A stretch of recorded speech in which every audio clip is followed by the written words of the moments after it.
کی آمان سے ہے۔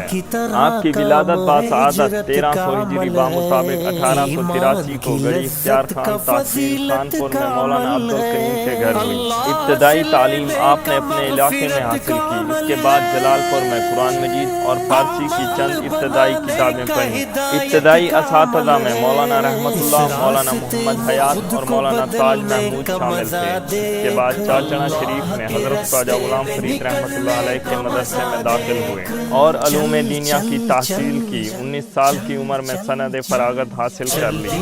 آپ سلسلہ عالیہ چشتیہ نظامیہ میں حضرت خواجہ غلام فرید رحمۃ اللہ کے دست اقدس پر بیعت ہوئے۔